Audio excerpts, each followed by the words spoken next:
आकाशवाणीच्या 90 वर्षपूर्तीनिमित्तानं विशेष कार्यक्रम मालिका प्रसारित करीत आहोत. देशाचा आवाज आकाशवाणी. ऋणानुबंध #90.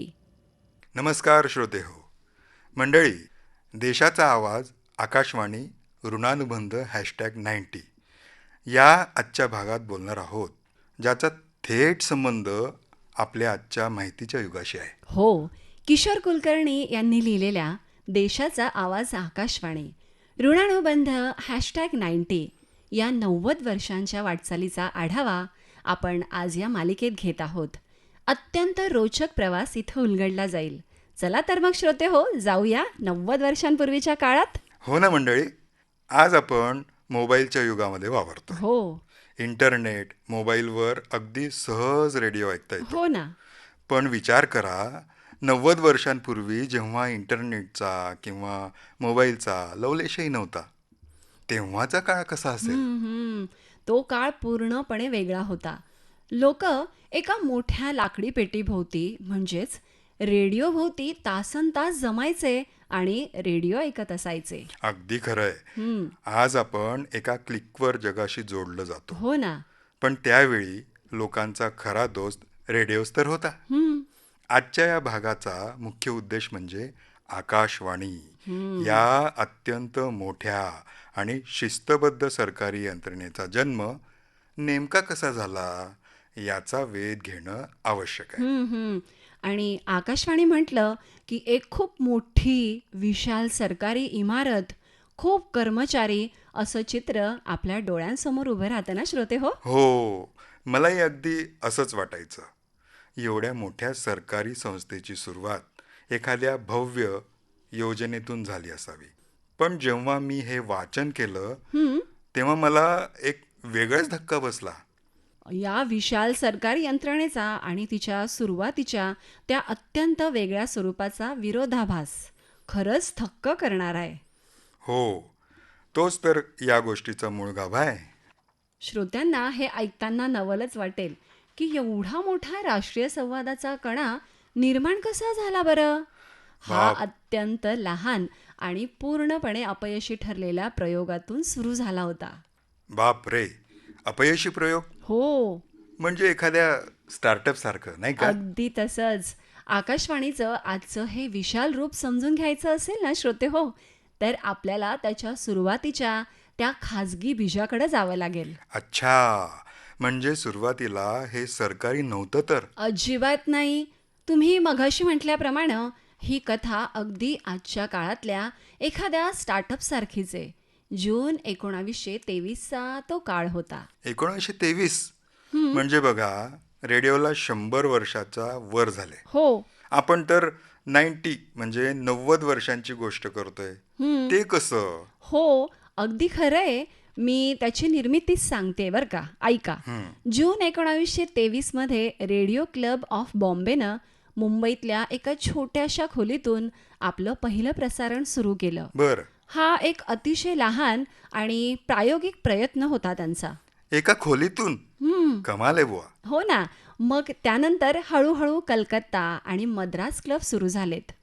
पण खऱ्या अर्थानं व्यावसायिक सुरुवात झाली ती जुलै 1927मध्ये.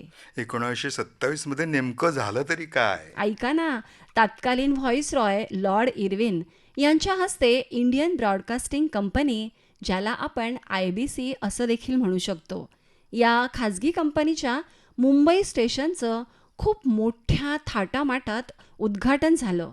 अच्छा, म्हणजे इंडियन ब्रॉडकास्टिंग कंपनी ही प्रायव्हेट कंपनी होती तर? हो, पूर्णपणे खाजगी आणि तंत्रज्ञान पण अगदीच नवीन होतं. पाश्चात्य देशात म्हणजे इंग्लंड आणि अमेरिकेत रेडिओ ब्रॉडकास्टिंग खूपच वेगानं वाढत होतं. तिथं हे तंत्रज्ञान हातोहात खपलंही जात होतं. मग भारतातही तसंच झालं असेल ना? नाही, इथंच तर खरी गोम आहे. भारतात केवळ 3 वर्षात म्हणजे 1 मार्च 1930 रोजी ही IBC कंपनी पूर्णपणे बंद पडली. बापरे, अवघ्या 3 वर्षामध्ये त्यांना थेट गाशा गुंडाळावा लागला की? हो, त्यांची आर्थिक अवस्था इतकी वाईट झाली की त्यांना कंपनीचं कामकाज पूर्णपणे थांबवावं लागलं. म्हणजे पैशाचं गणित चुकलं तर. हम्म, तात्कालीन अर्थशास्त्र आणि सामाजिक परिस्थिती समजून घेणं इथं गरजेचं आहे बरं का. बघा, ब्रॉडकास्टिंग सुरू करणं हा अत्यंत खर्चिक व्यवसाय होता. म्हणजे स्टुडिओ उभारणं हम्म, इत्यादी सगळं सगळं करणं. हो ना. आणि त्यासाठी लागणारी तांत्रिक उपकरणं परदेशातून मागवणं, या सगळ्यांसाठी प्रचंड मोठ्या भांडवलाची आवश्यकता होती. दुसरीकडं महसुलाचे मार्ग काय होते बरं? तेच मी विचारणार होतो. त्या काळी जाहिराती तर नसतीलच. नाही. मग पैसे कसे मिळायचे? हे बघा, महसुलाचे फक्त दोनच मार्ग होते. एक म्हणजे रेडिओ सेटची विक्री आणि दुसरं म्हणजे त्या रेडिओसाठी द्यावं लागणारं वार्षिक परवाना शुल्क. अच्छा, म्हणजे रेडिओ घेण्यासाठी पैसे द्या हम्म, आणि ते वापरण्यासाठी सरकारला दरवर्षी लायसन्स फी पण हो द्या. ना, अगदी बरोबर. आणि 1920च्या दशकात भारतात रेडिओ खरेदी करणं ही काही साधी गोष्ट नव्हती बरं का. ती अत्यंत महागडी आणि चैनीची गोष्ट समजली जायची. म्हणजे आजच्या काळामध्ये एखादी लक्झरी कार विकत घेण्यासारखं. हो, सामान्य भारतीय माणसाच्या आवाक्यात हे यंत्र अजिबात नव्हतं. अजिबात नाही. मग साहजिकच रेडिओ घेणारे लोक खूप कमी असतील नाही का? अहो, अगदी मोजकेच म्हणा ना. श्रोते मर्यादित राहिले आणि श्रोते मर्यादित म्हणजे रेडिओची विक्री ही कमी. विक्री कमी म्हणजे त्यातून मिळणारा महसूल आणि परवाना शुल्कही कमी. म्हणजे खर्च डोंगरा एवढा हो, आणि उत्पन्न मात्र राई राई एवढं. एवढं.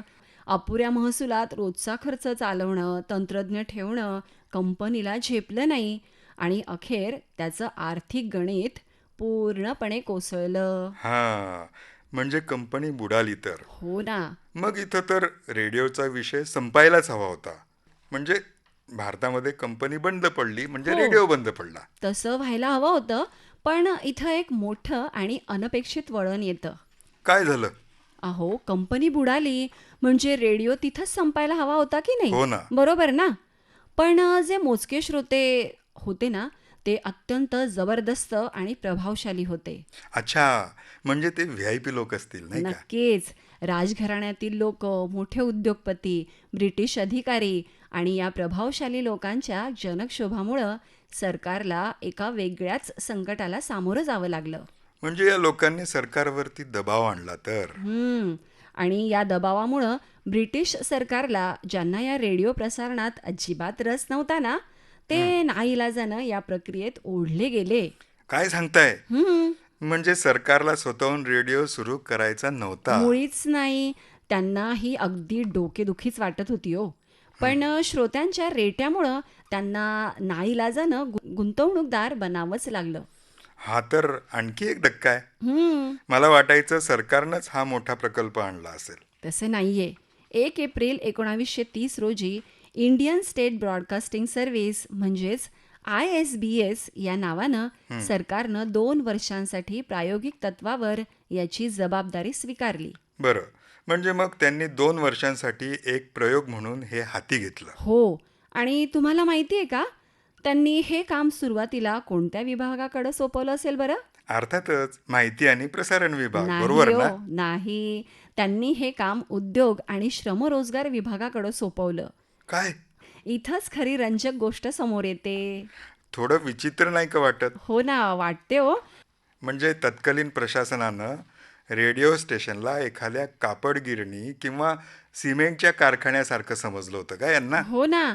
जर आपण ह्याचा मोठ्या संदर्भाशी संबंध जोडला ना, तर प्रशासनाची तात्कालीन मानसिकता आपल्याला लगेच लक्षात येते. हो. सरकार रेडिओकडं माहितीचं किंवा संवादाचं माध्यम म्हणून बघतच नव्हतं मुळी. मग काय म्हणून बघायचे ते? त्यांच्या दृष्टीनं ते केवळ एक तांत्रिक यंत्र होतं. मोठे ट्रान्समीटर आहेत, तारा आहेत, इंजिनियर्स घाम गाळून ते चालवत आहेत. म्हणजे हा एक तांत्रिक उद्योग आहे, हो. असा त्यांचा सरळ साधा समज होता. बापरे.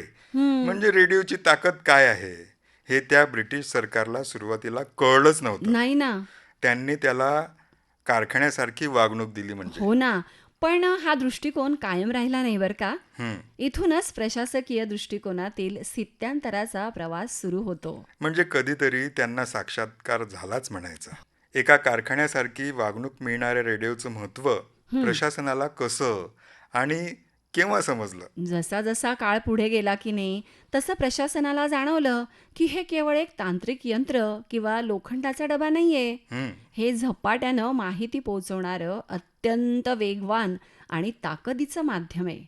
यातून निघणारा आवाज थेट लोकांच्या घराघरात आणि मनापर्यंत पोचतोय. हो, खरंय. हम्म, सरकारनं शेवटी रेडिओचं खरं सामर्थ्य ओळखलं, हो, असंच म्हणता येईल ना? अगदी छान उपमा दिलीत बघा तुम्ही.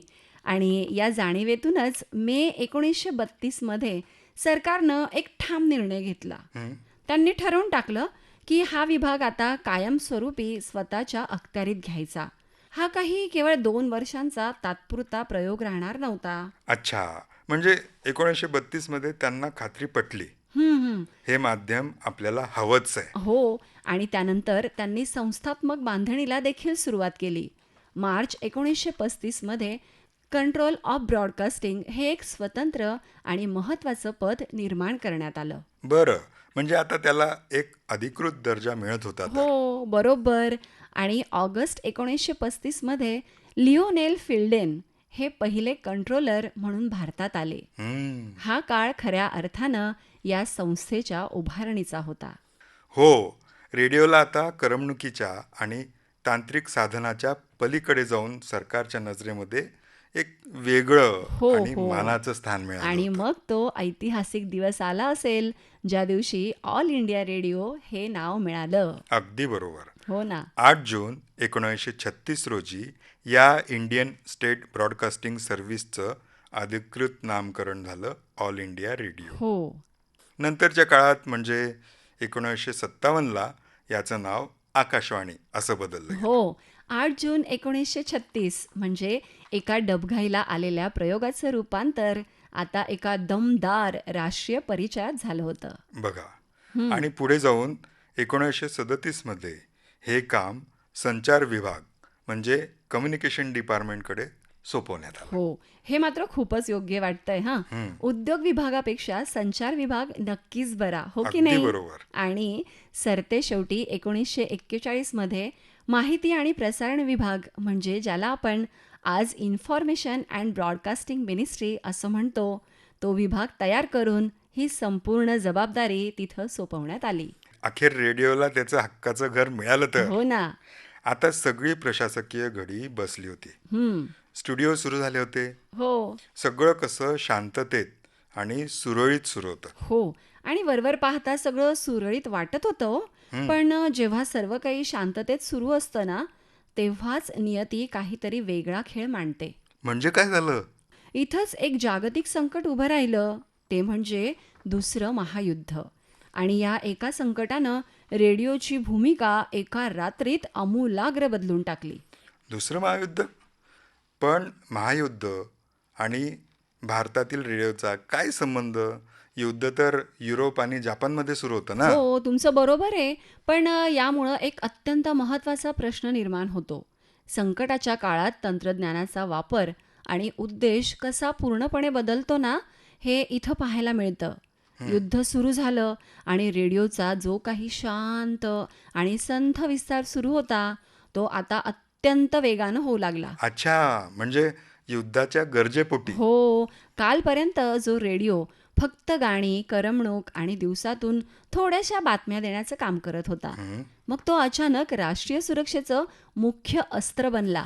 बाप रे, म्हणजे चक्क राष्ट्रीय सुरक्षेचं अस्त्र. हो ना. एका घरातील मनोरंजक मित्राकडून थेट राष्ट्रीय सुरक्षेचा सेनापती हम्म, अशी बदललेली भूमिका होती तर. अगदी तसंच. कारण युद्धकाळात माहिती हीच सर्वात मोठी ताकद असते. शत्रूच्या हालचाली काय आहे, हवाई हल्ल्याचा काही धोका आहे का, सरकारचे तातडीचे आदेश काय आहे, हे सर्व लोकांपर्यंत वेगानं पोहोचवणं तितकंच आवश्यक होतं. आणि त्या काळामध्ये रेडिओपेक्षा वेगवान दुसरं कुठलं माध्यमच नव्हतं नाही ना. हो, तुमचं बरोबर आहे. आणि केवळ माहिती देणं नाही, तर शत्रूच्या खोट्या प्रचाराला उत्तरं देणं बरोबर. आणि घाबरलेल्या जनतेला दिलासा देणारे हे संदेश थेट लोकांपर्यंत पोहोचवणं, यासाठी रेडिओचा वापर होऊ लागला. जनजागृती आणि सुरक्षेसाठी रेडिओ हाच खऱ्या अर्थानं देशाचा संवादाचा खरा कणा बनला. कमाल आहे. हम्म. म्हणजे ज्या तंत्रज्ञानाला सुरुवातीला ब्रिटिश सरकारनं नाकं मुरडली होती, तेच तंत्रज्ञान त्यांना युद्धकाळामध्ये तारणहार वाटू लागलं, हो. नाही का? मग आणि युद्धामुळं करमणुकीचं साधन थेट राष्ट्रीय सुरक्षेच्या माध्यमात बदललं गेलं. मंडळी, जर आपण आजच्या या चर्चेचा सारांश काढला, तर हा प्रवास खरोखर अंगावर काटा आणणार आहे. हो ना. जून 1923मध्ये मुंबईतल्या एका छोट्या खोलीत छोटासा प्रयोग. हो. त्यानंतर त्या IBC कंपनीचं भयानक आर्थिक अपयश, हम्म. कंपनीचं गाशागुंडाळणं, हो ना. मग मोजक्या श्रोत्यांच्या दबावामुळं नाईलाजाने का होईना पण सरकारनं केलेला प्रवेश. हो. आणि हळूहळू झालेलं स्थित्यांतर 8 जून 1936ला मिळालेलं ऑल इंडिया रेडिओ हे दिमाखदार नाव. शेवटी दुसऱ्या महायुद्धामुळं करमणुकीच्या साधनाचं राष्ट्रीय सुरक्षेच्या मुख्य प्रवाहात झालेलं रूपांतर, त्यानंतर भारताला मिळालेलं स्वातंत्र्य, बरोबर. इथपर्यंतचा हा प्रवास आहे. माहितीच्या युगामध्ये आपण वावरतो, हो ना. इंटरनेटच्या महाजालात आहोत. हो. त्याचा पाया या अशाच अडथळ्यांमधून आणि जागतिक संकटांमधून पार पडलेल्या ऐतिहासिक प्रवासात रचला गेला आहे. अगदी 100% खरं आहे तुमचं. आणि याच संदर्भातून एक विचार आज आपण आपल्या श्रोत्यांसाठी सोडून जात आहोत. कोणता विचार? ऐका, जर दुसऱ्या महायुद्धासारख्या एका जागतिक संकटानं रेडिओला निव्वळ मनोरंजनाच्या साधनातून थेट राष्ट्रीय सुरक्षेच्या आणि माहितीच्या अत्यंत महत्त्वाच्या प्रवाहात आणलं असेल. तर आजच्या काळात जगावर ओढवणारी संकटं, हं. म्हणजे समजा उद्या एखादी नवीन महामारी आली हो. किंवा भीषण जागतिक सायबर युद्ध सुरू हो झालं, ना. तर सध्या कोणत्या मनोरंजनाच्या तंत्रज्ञानाला उद्याच्या सर्वात महत्त्वाच्या आणि अनिवार्य साधनामध्ये बदलता येईल? श्रोते हो, आजच्या या सखोल चर्चेत आज आपण आता इथेच थांबूया. आता ऐकूया आकाशवाणीचे 90 वर्षांचे श्रोते श्रीराम साळुंखे यांचं मनोगत.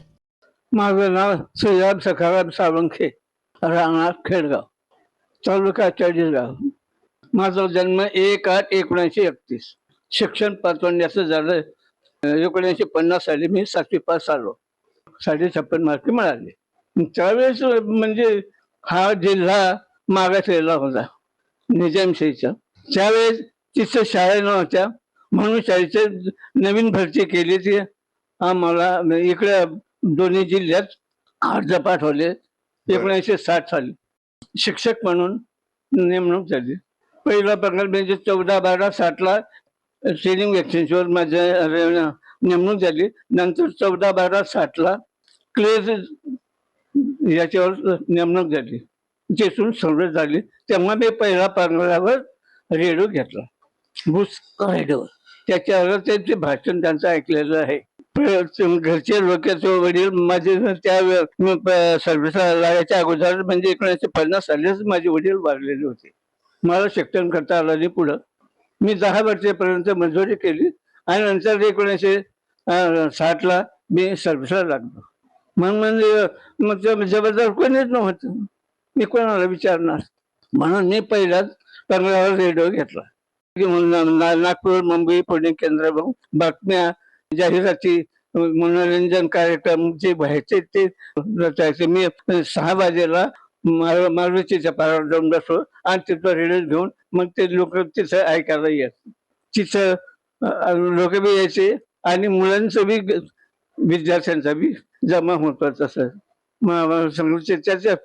त्याच्या मुलांना बालगीत वगैरे जे रेडिओ द्यायचे तेच त्याच्या मुलांना सांगायचं आणि कार्यक्रम मुलांना शिकवायचा. शिक्षकच मानला जाईल रेडिओ. हा, कामगार सभा ऐकलेलं आहे. 62ला युद्ध झालं. नंतर 65ला युद्ध सुरू झालं. नंतर 71ला सुरू झालं. कार्यक्रम यायचे देशभक्ती, वंदे मातरम, म्हणजे 83-84च्या दरम्यान ही TV आली. या TVवर बातम्या, गीते, जाहिराती वगैरे सगळे हे याच्यावर ऐकत असतो. रेडिओ साथीदार आहे. हा, रेडिओपेक्षा मी 5 वर्षांनी मोठा आहे. हा रेडिओ माझा साथीदार आहे. माझं 1961ला लग्न झालं. एवढं की प्रगती झाली माझी. 6 वाजेला बातम्या ऐकायचा. मग इतर बातम्या म्हणजे जी सगळी माहिती त्याच्यात मिळत होती. कुठे काय झालं, कुठे कसं हे झालं, हे पक्ष यांची जी माहिती सगळं आपल्या महाराष्ट्र राज्यामध्ये जे जे होणारे प्रकार पक्षांचे आणि राज्याचे माहिती जी मिळते, प्रगती समजते. एकत्रित सगळी माहिती मिळते. शेतीचे भाव, शेतकऱ्यांच्या मालाचा भाव. धन्यवाद. नमस्कार, नमस्कार. श्रीराम साळुंखे यांचं मनोगत आपण ऐकलंत. पुढच्या भागात आपण स्वातंत्र्य मिळालेल्या भारतीयांसाठी आकाशवाणीनं बजावलेली भूमिका समजावून घेऊया. भेटूया तर मग पुढच्या भागात. नमस्कार. नमस्कार. आकाशवाणीच्या 90 वर्ष पूर्तीनिमित्तानं विशेष कार्यक्रम मालिका आपण ऐकलीत. देशाचा आवाज आकाशवाणी, ऋणानुबंध #90. या कार्यक्रमाचं लेखन केलं होतं किशोर कुलकर्णी यांनी. लेखकासह सहभाग होता सारिका दांडगे यांचा. कार्यक्रमाचे सादरकर्ते होते ज्ञानेश्वर बोबडे, नरेंद्र कुमार ठाकूर. आकाशवाणीच्या 90 वर्ष पूर्तीनिमित्तानं विशेष कार्यक्रम मालिका प्रसारित करीत आहोत. देशाचा आवाज आकाशवाणी, ऋणानुबंध #90. नमस्कार श्रोते हो मंडळी.